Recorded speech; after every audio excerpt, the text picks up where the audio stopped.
민유는 천천히 온화한 말로 달래듯 말했다. 얘야, 너는 두려워하지 말아라.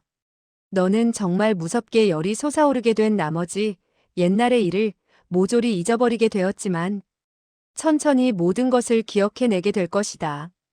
석파천은 반신반의하며 물었다. 그렇다면 당신이 정말로 저의 어머니시고 석 장주께서 저의 아버지란 말인가요? 민유는 고개를 끄덕였다. 그렇다. 얘야, 너의 아버지와 나는 곳곳으로 너를 찾아다녔단다. 하늘이 우리를 불쌍하게 여기셔서 우리 집 세 식구의 골육길이 만나도록 해주었구나. 그런데 너는 어째서 아버지라고 불러보지 않느냐? 석파천은 민유가 결코 자기를 속이지 않으리라고 깊이 믿어 의심치 않았다. 그리고 또 자기 자신은 본래 아버지가 없는 몸인지라 잠시 주저했으나 즉시 석청을 향해 불렀다. 아버지. 석청은 미소를 띄우며 대답을 했다. 뭐냐? 너는 어머니도 한번 불러보아라. 민유를 어머니라고 불러보라는 말에 석파천은 매우 난처해졌다. 그는 똑똑히 기억하고 있지만 자기의 어머니 얼굴 모습은 민유와 전혀 달랐다. 수년 전 그의 어머니가 다시 영영 돌아오지 않으려고 작정을 한 듯 집을 떠나게 되었을 때 그녀의 머리카락이 이미 반백이 되어 있었으며 결코 민유와 같이 검은 구름체 같은 머리카락을 지니고 있지 않았다. 거기다가 그의 어머니는 성격이 포악해서 걸핏하면 욕지거리를 하거나 손으로 매질을 해대는 등 민유처럼 온화하고 인자한 점은 손톱만치도 찾아볼 수가 없었다. 그러나 민유가 얼굴 가득히 기대의 빛을 띄우고 잠시 기다렸으나 여전히 자기가 부르는 소리를 듣지 못하게 되자 그만 눈시울이 붉어져서는 눈물을 흘리려고 하지 않는가. 석파천은 그녀의 그와 같은 표정을 보게 되자 속으로 정말 안 됐다는 생각이 들어 나직이 불렀다. 어머니. 민유는 크게 기뻐서 그를 얼싸안으며 눈물까지 흘렸다. 오, 착한 내 아들. 석청은 옆에서 눈시울을 적셨다. 그러나 석청은 마음 한구석에 드리워진 어두운 그림자는 가셔지지 않았다. 석중옥이 장락방에서 저지른 온갖 못된 짓을 돌이켜볼 때 죽어도 죄를 다 사하지 못할 것이라고 생각되지만 병이 든 자식을 지금 당장 다그칠 수도 없고 해서 마음이 착잡해지기만 했다. 그런가 하면 또 한편으로 집을 떠나간 불효자식이 마음을 고쳐먹고 되돌아온 것은 금을 주고도 바꿀 수 없다는 말이 있듯이 이후 잘 가르치게 되면 회개할 빛을 보이게 될지도 모른다는 생각도 들었고 또 어릴 적부터 부모님 곁을 멀리 떠나 있었기 때문에 자기 자신이 먼저 가르침에 소홀히 한 것이니 자기의 과실이 아니라고 할 수 없다는 생각도 들었다. 다만 현소쌍검이 쌓아온 일세의 영명을 누리고 있는데도 이와 같은 아들을 키워 강호의 수치를 보이게 된 것이 여간 못마땅하지 않았다.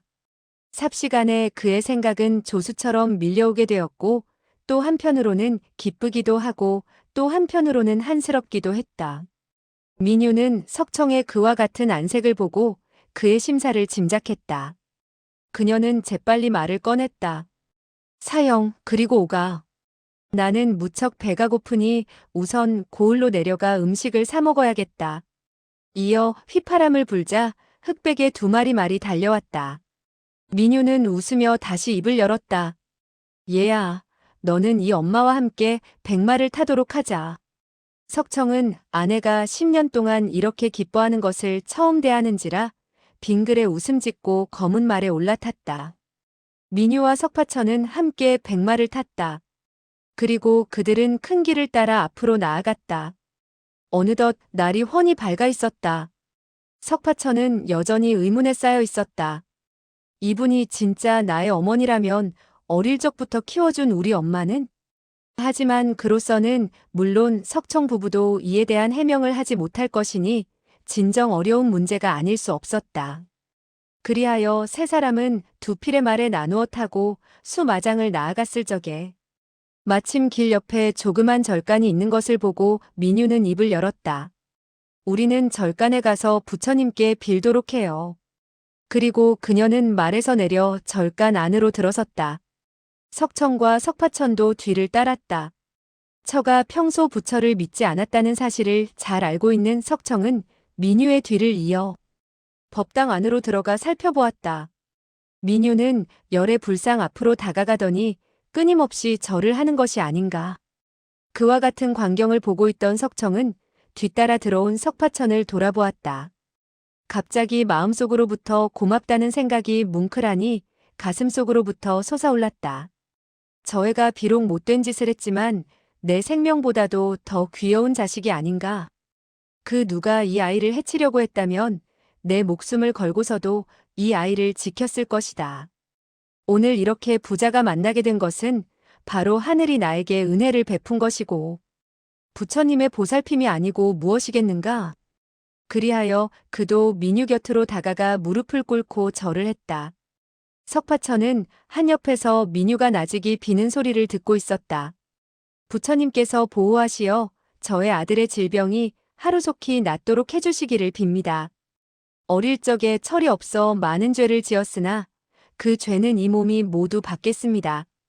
몸이 천갈래 만갈래로 찢어져도 좋으니 아들이 이후 새 사람이 되어 한평생 병을 앓지 않고 즐겁고도 행복한 나날들을 보내도록 해주시옵소서.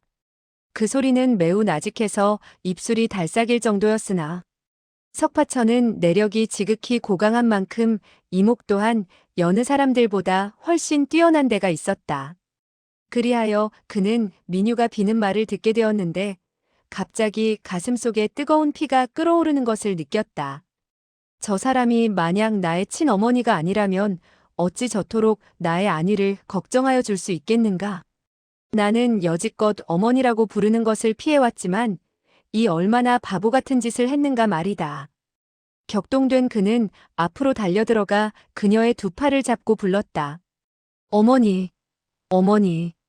당신이야말로 정말 나의 어머니십니다. 여태까지 그는 민유를 어머니라고 불렀지만 내키지 않는 소리에 지나지 않았다. 물론 민유는 그와 같은 기분을 알고 있었는데 지금 부르는 어머니는 바로 마음속에서 우러나오는 어머니가 아닌가.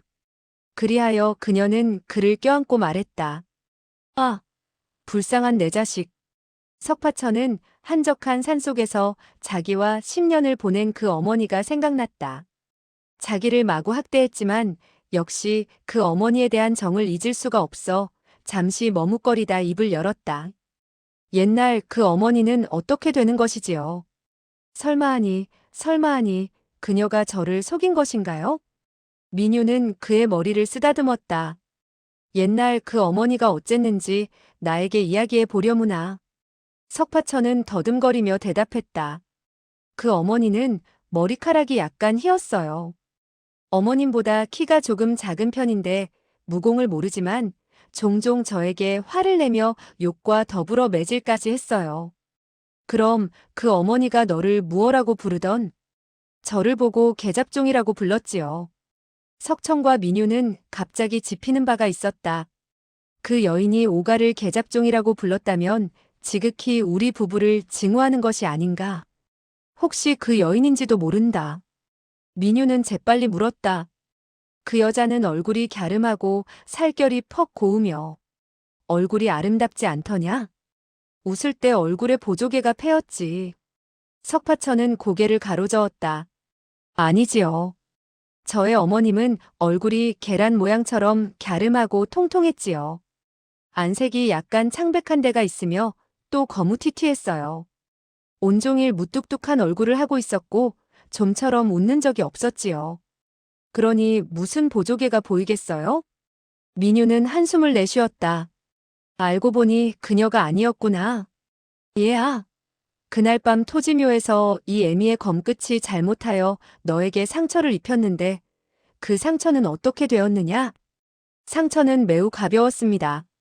며칠 후 감쪽같이 다 나았습니다. 그런데 어떻게 백만검의 소나기에서 빠져나왔지?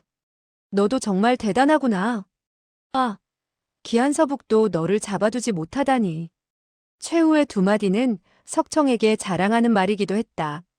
석청과 백만검은 토지묘에서 천여 초를 싸웠기 때문에 백만검의 검초에 대해서 잘 알았고 또한 탐복하고 있었다. 따라서 그는 처의 그와 같은 말에 역시 동감이었다. 그러나 애를 너무 칭찬하면 버릇이 나빠질 우려가 있다고 칭찬의 말을 그만하라고 당부했다. 그런데 석파천은 두 사람의 눈치를 보며 다시 입을 열었다. 저는 스스로 도망친 것이 아니지요. 정불삼 할아버지와 띵땅이 저를 구한 거예요. 석청 부부는 정불삼이란 이름을 듣자 흠칫했다. 도대체 어떻게 된 것이냐고 묻게 됐고 석파천은 자기가 겪었던 일을 처음부터 이야기하기 시작했다. 그 일을 이야기하자면 길었지만은 석파천은 즉시 정불삼과 정당이 어떻게 그를 구해주었으며 또 정불삼이 어떻게 해서 그를 죽이려고 했는가는 물론이고 정당이 그에게 금나수를 가르쳐주게 되고 또 배 밖으로 던졌던 등의 일을 자초지종 이야기했다. 이야기를 다 듣고 난 민유는 앞서 있었던 이야기를 물었다. 석파천은 별수 없이 다시 어떻게 정당과 천지교배, 즉 혼례를 올리게 되었으며 또 어떻게 해서 장락방의 총타에서 백만검에게 사로잡혔는가 하는 이야기를 이야기하고 다시 뒤로 옮겨 양자강에서 사노파와 수아를 만나게 된 사연을 이야기했고 그리고는 정불사와 무공을 겨루게 되었다는 사연과 사노파가 어떻게 해서 자연도에서 그를 금오파의 큰 제자로 받아들였는가 하는 사연을 이야기했다. 그리고 난 이후 자기 혼자 뚝 떨어지게 되었을 때 어떻게 하다가 비어방의 무리들이 떼죽음을 당해 있던 곳에 이르게 되었고 어떻게 하다가 장삼과 이사와 결의 형제를 맺게 된 일 등과 더불어 철차회를 발칵 뒤집어 놓게 되고 잘못하여 상청관으로 들어가게 된 사정을 쭉 이야기했다. 석파천은 그 당시 강호의 기인 이사들을 만나게 되었을 때에 줄곧 어떻게 된 영문인 줄을 몰랐고 또한 만나게 된 원인을 이해하지 못했기 때문에 이제 와서 이야기하자니 자연 앞에 갈 이야기가 뒤로 가게 되고 뒤에 갈 이야기가 옮겨지는 등 오락가락했지만은 석청과 민유가 조목을 따져서 차례차례 질문을 던져서 대답을 듣게 된 이후에야 끝내 10의 8구는 모든 사정을 알게 되었다.